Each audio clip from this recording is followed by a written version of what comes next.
Nova Estela Ciência e Debate, um programa da TV PUC São Paulo, um programa gravado aqui nas lindas instalações do MIS, Museu da Imagem e do Som de São Paulo, um museu que está sempre trazendo novidades. Estamos preparando aqui agora, no meio da obra, o Hitchcock, né? Vamos ter uma mostra Hitchcock, com filmes, debates e exposições. E dentro da programação do MIS, a gente tem também algumas atividades em parceria com a PUC São Paulo, entre elas o nosso Nova Estela, Ciência e Debate, é um programa semanal que traz um convidado muito especial a cada semana para discutir temas da nossa cultura, da nossa ciência, da nossa tecnologia. E também aqui nesse mesmo auditório, Auditório Lab MIS, a gente faz uma vez por mês um Cine Ciência, debatendo algum filme com algum convidado também. Hoje nós temos aqui o querido professor João Paulo Vani, que já esteve conosco aqui no Nova Estela.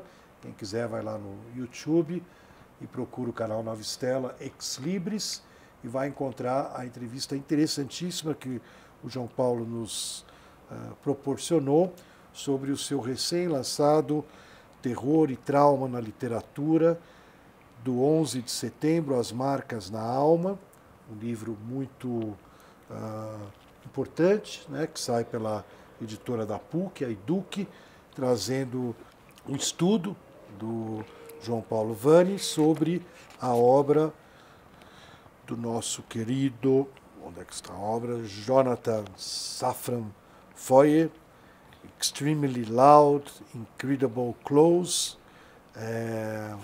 uma obra bastante elaborada, como o João nos apresentou, e bastante profunda. E a gente convidou o João para voltar no Nova Estela, né?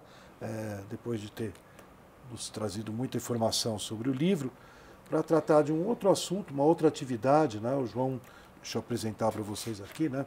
Ele é atualmente doutorando, né? Está terminando o doutorado dele. O ano que vem ele já volta aqui como doutor e vamos descobrir as novidades do doutorado dele. Lá na Unesp, né, na pós-graduação em Letras, Isso. De Rio Preto, Black River, cidade que a gente tem um carinho muito grande.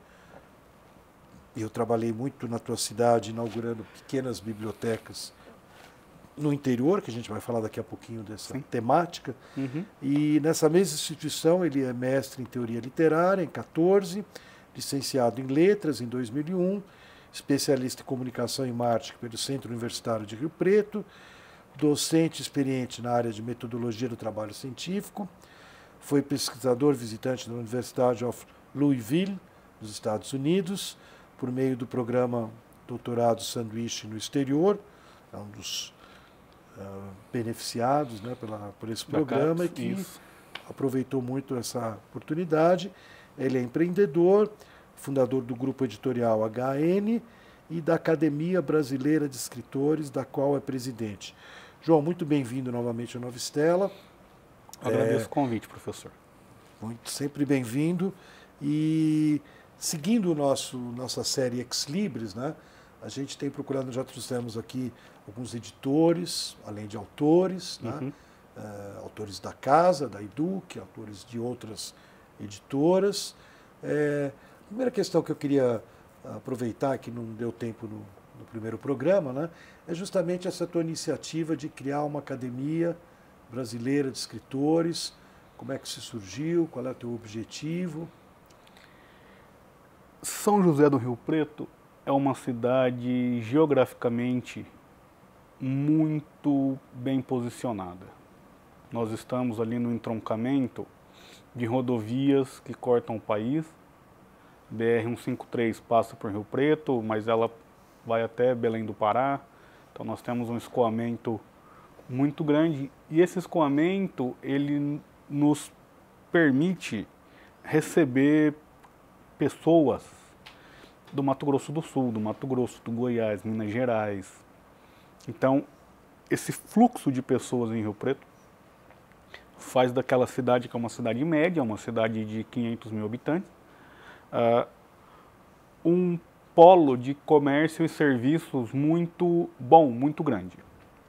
Pois bem, quando eu comecei a editora, eu comecei a receber interessados dessas regiões também, não só de Rio Preto. E eu percebi que eram pessoas que tinham todas as dúvidas possíveis de como empreender um projeto editorial, mas traziam consigo conteúdos muito bons. Fiz essa atividade por 3 anos e fui aprimorando e fui tentando melhorar o meu processo para atender essas deficiências do meu cliente, quando eu decidi criar um curso chamado Escola de Escritores. Então, foi para mim um marco. Em 2006 eu abri a editora, em 2009 eu criei o curso. Tendo criado o curso, eu percebi que essas pessoas chegavam muitas vezes querendo fazer um livro, mas o livro era catalisador de alguma coisa. Olha, eu quero uma nova profissão, eu quero ser palestrante, eu quero tirar o meu livro da gaveta, é um sonho. Existiam 1000 coisas. E essas pessoas começaram a vir para o curso. E eu percebi que as demandas iam além da produção editorial. Como essa pessoa vai entrar no mercado? Esse mercado carece, pelo menos na minha região, de profissionalização. É muito comum eu receber clientes que dizem, olha, eu vim procurar você porque alguém me indicou, porque eu me dei mal na minha primeira contratação, o serviço não saiu, o profissional não entregou. Você me ajuda? Claro, nós ajudaremos. Só que é muito importante que a gente comece a trabalhar para profissionalizar o setor. Já que existe uma confluência regional voltada para Rio Preto, vamos fazer de Rio Preto um polo de boa formação, de profissionalização desse mercado, que é um mercado muito amplo. Quando as pessoas pensam em livro, elas pensam talvez naquela cena bucólica de um autor numa casa na beira de um lago fazendo um livro. Elas não fazem ideia de quantas pessoas se envolvem nesse processo. Quantos profissionais trabalham nisso? E aí, o projeto da Escola de Escritores deu muito certo e nós decidimos avançar no sentido de que em 2011 eu criei a academia, pensando não só nos produtos, não só nos cursos, mas também acenando para uma representatividade. Só que esse tipo de atividade ela é muito difícil de você fazer com que as pessoas compreendam. Então foi um trabalho que eu fui fazendo aos poucos, até que em 2017 nós definimos todo um planejamento estratégico para montar uma assembleia, uma plenária, dividida em imortais e chanceleres, uma assembleia na qual eu tenho o prazer em tê-lo como membro da minha cadeira número 4. E a ideia é reunir pessoas que trabalham nas mais diferentes áreas, seja na medicina, seja no direito, seja na engenharia, mas que estejam engajadas com publicações de alta qualidade, com publicações acadêmicas, que estejam no mercado, que sejam profissionais com um histórico de seriedade, de ética, de transparência, para que a gente possa juntos dar esse passo de profissionalização, de criar alternativas, de criar possibilidades. Então a proposta da academia é essa, é uma proposta de profissionalização, de ser um elemento referencial para profissionalização. E quando eu cometi a ousadia de nomeá-la Academia Brasileira de Escritores, o meu objetivo era estar representado em todo o território nacional. Neste momento, eu tenho a alegria de já estar em 9 estados e mais 6 países.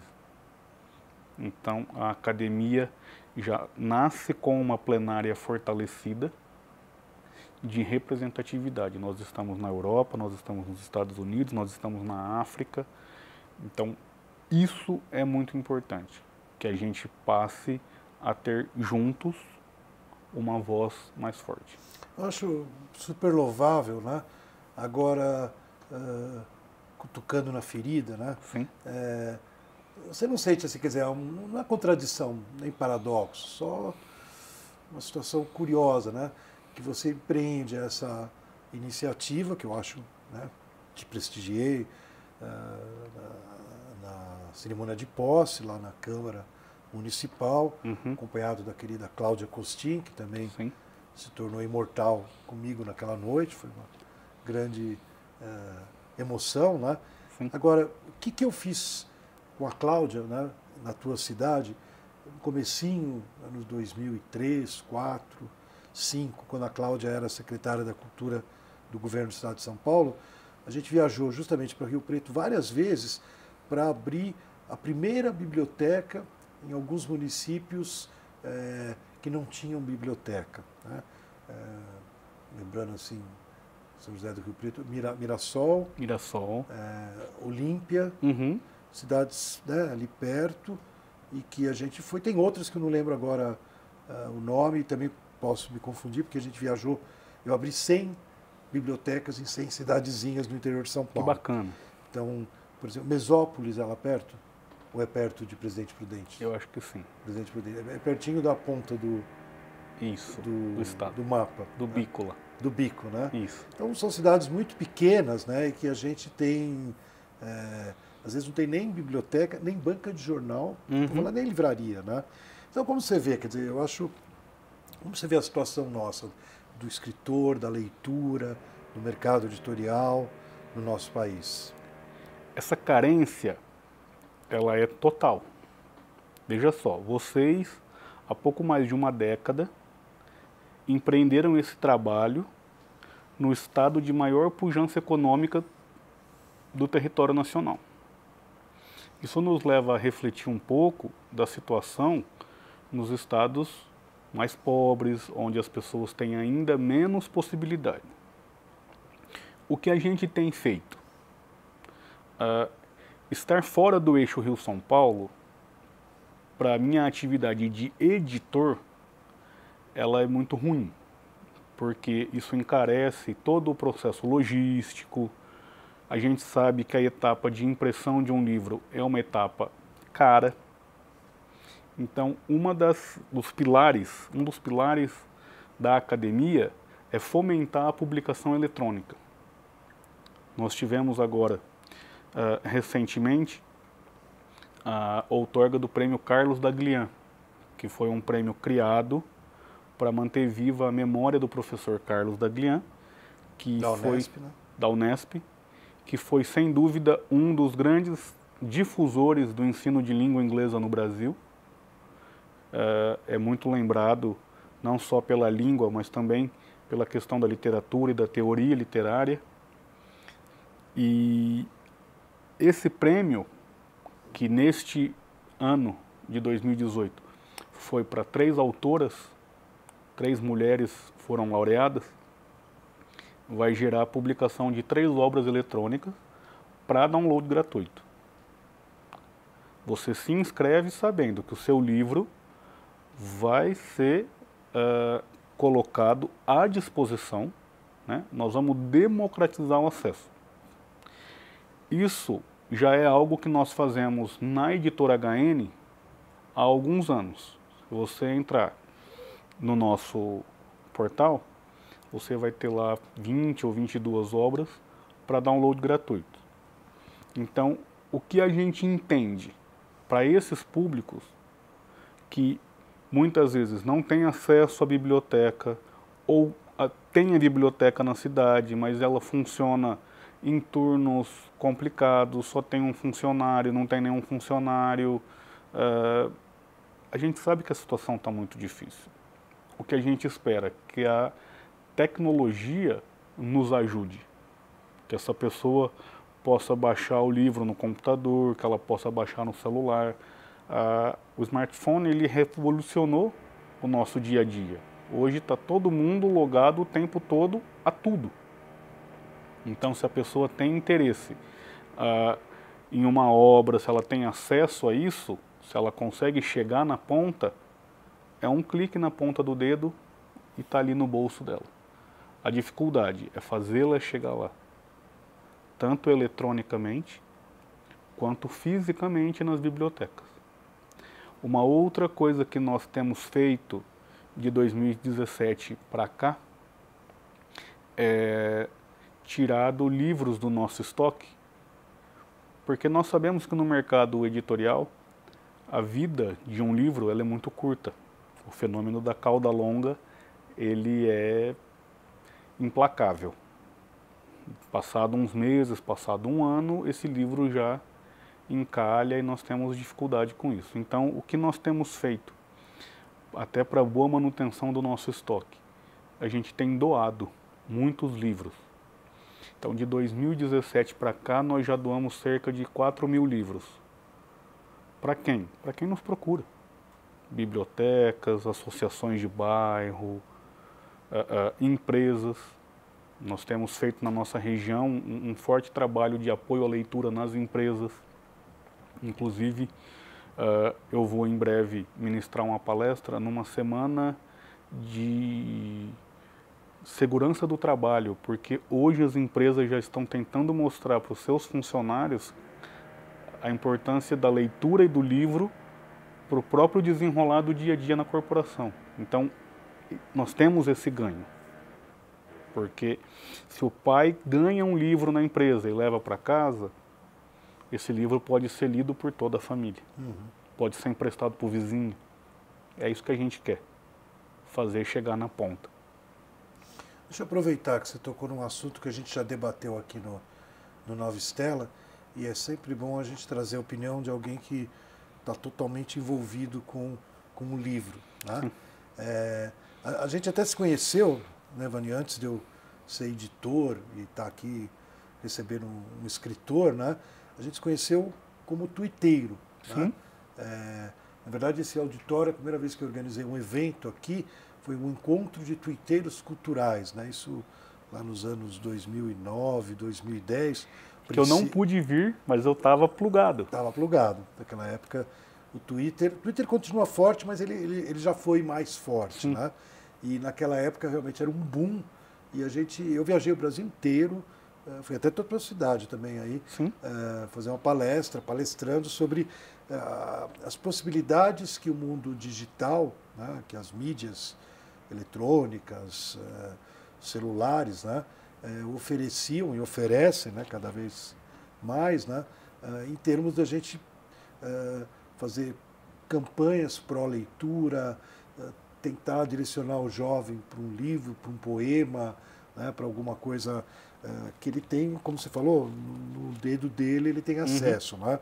Eu, além desse projeto com a Cláudia Costin, que a gente fazia em São Paulo, Estádio de Leitores, a gente fez um outro projeto nacional e que o projeto se chamava Letras de Luz, que pegou Tocantins, Mato Grosso do Sul. E eu me lembro que eu chegava muitas vezes em algumas dessas cidades e realmente era a pobreza, o interior do Tocantins, o interior lá perto de Dourados, lá no Mato Grosso do Sul, Espírito Santo, tudo. E o interiorzão ali, nossa, nem a escola tinha exatamente uma biblioteca, né? E perguntar na cidade, então, onde é a biblioteca, cidades que tinham biblioteca, ninguém sabia responder onde era essa biblioteca, né? E, no entanto, eu às vezes saía para passear depois que acabava o trabalho, né? E acabava entrando na Lan House, né? E lá dentro da Lan House, naquela época ainda não tinha tanto celular, estava aquela juventude ali no monte de computador, e eu ficava animado pensando nisso que você falou, quer dizer, de certa forma, toda essa distância no Brasil, e o livro ele é pesado, né? Ele tem a questão logística, né? Um metro quadrado de livro é 1 tonelada. Né? Eu já tive problema quase de cair depósito, tudo, porque o livro ele é muito pesado, né? O livro papel, né? A celulose ela pesa, né? E eu ficava animado com o que você falou, né? De ver lá a juventude na Lan House, né? Como você vê essa questão? Porque hoje em dia a gente continua atuando no mundo digital, a gente vai lançar a versão e-book, né, do teu livro, já está em finalização lá na PUC, na EDUC, mas como você vê, quando eu te falei, né, quando o teu livro chegou, a gente folheia, tem esse cheirinho, né? E eu trouxe aqui há pouco tempo uma professora da PUC que analisa a questão da literatura na infância, literatura ensino, né? E como ela falou, como o ato de folhear é muito importante para a criança. A criança adora folhear, nem sabe ler ainda, para numa figura. E o próprio folhear em si é uma coisa que a gente não consegue fazer no digital. Não dá para folhear o livro, né? Não dá para pegar a página aqui 159 e passar para a página 68 nessa velocidade, né? Sim. Dá para fazer com o iPad, mas não é... Como você vê essa questão que vai se colocando, acho que, para o ser humano, né? Quer dizer... Eu acho que é principalmente uma questão relacional. Como nós nos relacionamos com o livro e como nós nos relacionamos com a tecnologia. São duas perspectivas completamente distintas. Na tecnologia, o que nós queremos? O novo. O seu telefone é o modelo mais recente, você quer o tablet mais recente, você quer o computador mais recente, você quer seguir o caminho da novidade, porque a tecnologia pressupõe isso. O novo é o mais moderno, é o que tem mais recursos. O papel é o oposto disso. Quando eu penso nos meus livros, e eu sei onde eles estão na minha estante, eu faço uma busca, eu encontro rápido, o meu relacionamento com eles não é fugaz. Eu não tenho dó de trocar o meu computador, mas eu jamais vou trocar o meu livro por outra edição mais nova. Eu posso comprar um mais novo, mas o antigo fica lá, com uma anotação, com uma dedicatória de alguém que foi ou é importante na minha vida. Então, a maneira como você se relaciona com o papel e com a tecnologia é completamente distinta. A tecnologia vai nos permitir difundir mais, talvez. Agora, esse sentimento, esse folhear, a minha geração, eu sou de 1980, a minha geração folheou Maurício de Souza. Eu fui de uma geração que fazia palavra cruzada, aquelas figurinhas muito simples para criança. Eu fui alfabetizado fazendo palavra cruzada na minha casa, que era uma casa em que todo mundo lia. Talvez eu tenha sido um privilegiado. Mas o que a gente tem que pensar? A gente tem que pensar no processo ideal e na importância do folhear um livro. E a gente tem que pensar na situação que não é nada ideal, que é a carência total de cultura. E tentar fazer com que nessa ponta de carência total chegue pelo menos o digital, o eletrônico. Legal. Essa é a minha perspectiva. E quando você dá oficina de criatividade, de escrita criativa, né? Não entra essa questão, ou entra também? Entra também, entra essa preocupação. Muita gente manifesta essa preocupação. Via de regra, o autor, o pretenso autor, o futuro autor, ele vem com aquele anseio, com aquela ansiedade. Eu vou ser lido? Quem vai ter acesso? E aí é nesse ponto que o eletrônico é útil. Exatamente. E aí é nesse ponto que quando a gente parte para uma edição impressa, via de regra, a gente incentiva acabamentos mais simples. Por quê? Para que todos tenham acesso. Livro custa caro no Brasil. Essa ideia de que livro não paga imposto é uma bobagem. A gente sabe que em muitos momentos da cadeia produtiva o imposto está lá, encarecendo o processo. Não pagar imposto, nós estamos falando do quê? Do papel imune? Mas e o resto? Não, mas a circulação também de livro, eu tive livraria, né? Sim. Ela também não paga o ICM, né? Nós temos algumas isenções, mas a falsa ideia de que um livro é totalmente isento, não é.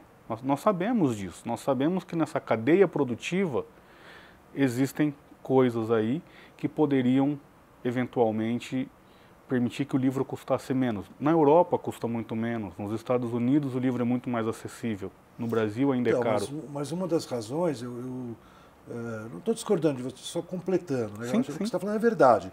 Indiretamente a gente tem imposto é caro. Mas isso vale para qualquer produto no Brasil, né? Vide a crise da gasolina agora e do diesel, né? Mas eu acho que essa comparação que você fez, ela é real. O nosso livro é bem mais caro do que nos outros países, mas eu te diria que o principal motivo, que eu acho que é o primeiro, é que a gente não consegue aumentar as tiragens. Isso também é um problema sério. Eu diria para você, a gente faz quase as mesmas tiragens, tirando o Paulo Coelho da vida, né, do Monteiro Lobato. Sim. Só que a população do Brasil naquela época devia ser, sei lá, 20 milhões, hoje em dia ela é 200 milhões, já passamos de 200 milhões, e a gente está empacado em fazer mais do que 1000 já é um perigo, né? Já é um perigo. Então acho que as tiragens também são muito limitadas, né? Sem dúvida, sem dúvida. Isso, quanto maior a tiragem, menor o custo. A gente conseguiria melhorar. Só que há um empreendimento por trás de tudo isso. Então, é o que o senhor disse, é um risco. Mais de 1000 já é correr risco. João Paulo Vani, eu queria te agradecer mais uma vez por ter nos visitado aqui em São Paulo, no MIS, e colaborado aqui com o Nova Stella Ex Libris, hoje não tanto sobre o seu livro, mas sobre toda a sua, o seu empreendimento aí em prol da leitura, do escritor e da escrita. Nova Stella se despede, esperando ter o nosso telespectador novamente no mesmo canal, no mesmo horário, ou a qualquer momento através do YouTube.